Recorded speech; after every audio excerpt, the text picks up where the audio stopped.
All right, so this is the table saw. Purpose of this is to cut boards. So we talked before, what part of a board is this? Face. What's this? Edge. Edge. And then end. Okay, so faces on what machine? Is planer. What does one of the edges? Joiner. And then what does the other edge? You remember? This one.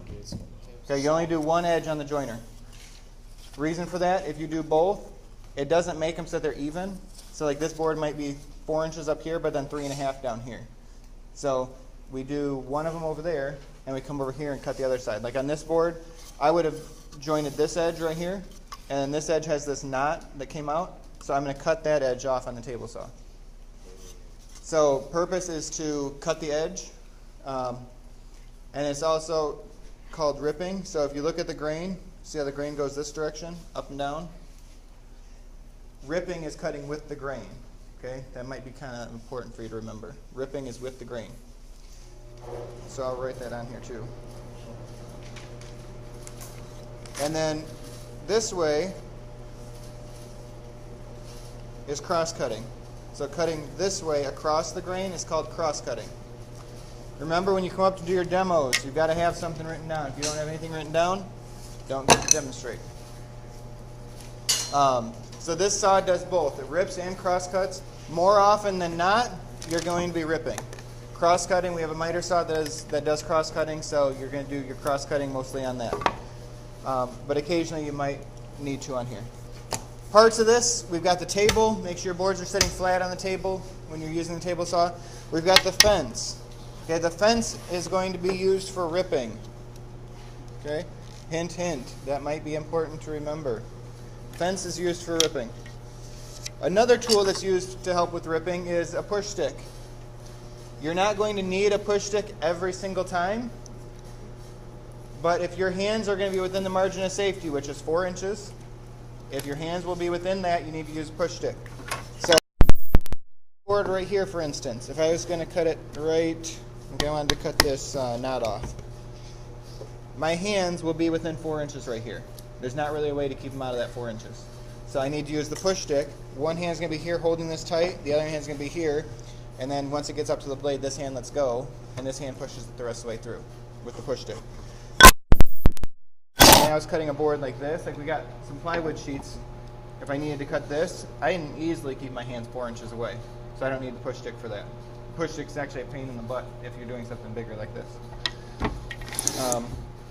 There's some wheels on this. Oh, let me finish this. Table, or the fence is used for ripping, so is the push stick.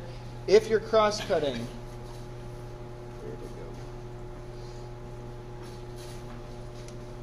if you're cross-cutting, you're going to use this thing called a miter gauge. This one's wobbly. There's one over there that's not wobbly. Put your board up tight and cut through like that. Okay. Never use these two together. Okay, and I'll show you why. Has everybody got the safety glasses on? Sir, yes, sir. All right. This is called a miter gauge. When you use this, and that's for cross-cutting, never use them together when you're cutting through the board. M-I-T-E-R. And then gauge. G-A-U-G-E. So if I'm going to cross-cut, and you're going to have the guard down, I've got it up just so you can see what's going on. Take the board, hold it tight.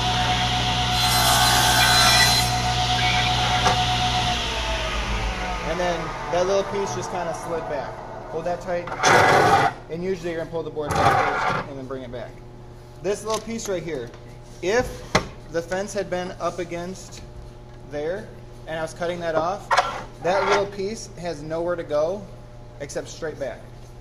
You notice it did come back, but it slid over a little bit before it came back because the air on the saw blade kind of pushed it back. So it was able to move over and then come back just a little bit. If I had this fence up here, chances are more likely that it would have taken that and shot it straight back because there's nowhere else for it to go. It can't go sideways a little bit.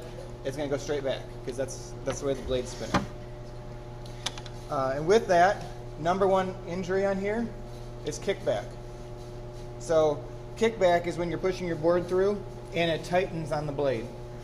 So it cuts and then the board comes back together and tightens, and it ends up having nowhere to go, and so it comes straight back. Okay, so there's a few ways to avoid it. This saw has this piece right here. It's called a riving knife. It's part of the, you don't have to write that down, but this is part of the guard, and it helps separate the boards so they don't come back together. And then these things right here are called anti-kickback fingers, and they hold your board down and help keep it in place. The other thing that you have to help you is a helper.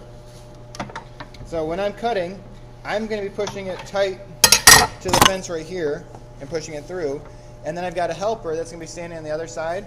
Their job is going to be to hold it down and keep it tight to the fence. Because then if it's not tight to the fence, it's got a better chance of kicking back. And if it's not tight to the fence, your board's not going to be straight either. So that's their job. And then the other thing you can do to make sure it doesn't kick back at you is when you're cutting, push your board all the way through until it gets way back here.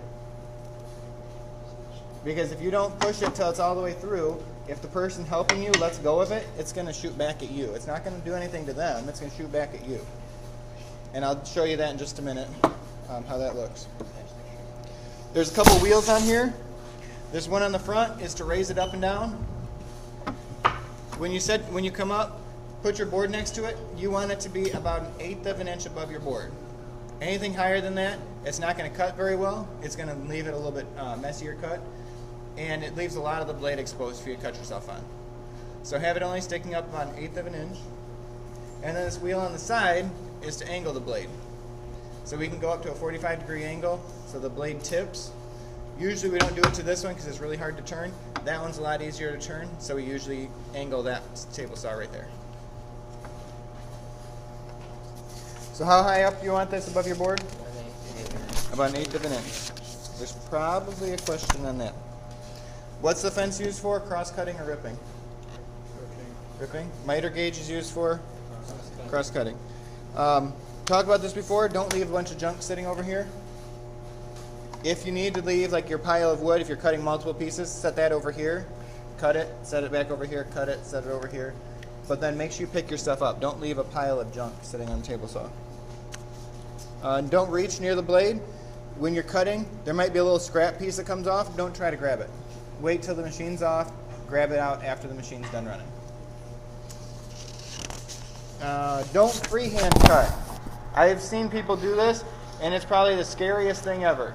When they take a board and they just try to cut with no fence at all, the fence is sitting with a cut, hoping that it goes straight, because I guarantee you it will not be straight. Okay, don't try it. When you set it up, what I usually do is grab a ruler. I almost never, we have one over here, I must have put it away. I almost never mark my boards. Okay? Kind of lazy that way. I don't like to mark boards. I see some students, they sit there at the table for 5 days marking all their boards, figuring out where exactly they need to cut, mark all their boards. Just come over here. If you know the board's got to be 2 inches, bring up your ruler, set it up to here, make sure it's 2 from here on the inside, the fence side of the blade, 2 inches from there to the fence. Set that up, make sure it's 2 inches, and then cut. Don't waste your time marking your boards. On the table saw, there's no reason to mark them at all. Just come over here, measure it, set it up, and you're good to go. The miter saw, which we'll talk about in a minute, you have to mark them. But these, you don't need to. Just bring it over here, set it up, measure it, cut. I'd make adjustments when it's off. Okay, so if I already showed you guys how to cross cut with the miter gauge. Now I'm going to show you guys how to rip. This is the guard. This is the only table saw that has one. This one doesn't have one, and this one has one, but it doesn't work right. And we also, I'll show you guys what this one does in just a minute. That table saw is, we don't need one for what it's doing anyways. But this one's got a guard. Unless your board is so small, like your fence is right here, and you can't fit the push stick in there, the guard's got to be on it. It's got to be on at all times unless it's going to be more dangerous to take it off or to leave it on. Which you guys might do a project where you cut some small pieces. If that's the case, you'll take it off. So, who wants to volunteer to be my helper? Isaac, you're standing right there. Oh, shit. All right. So all you're going to do is when the board gets to about right here, You're going to hold it down and kind of push it tight up against the fence. All right. Split hands. All right. When you guys come up and demonstrate, you're going to first cut, and then you're going to demonstrate helping on the other side. Okay? And it's too small to just push through, so I'm going to get a push stick.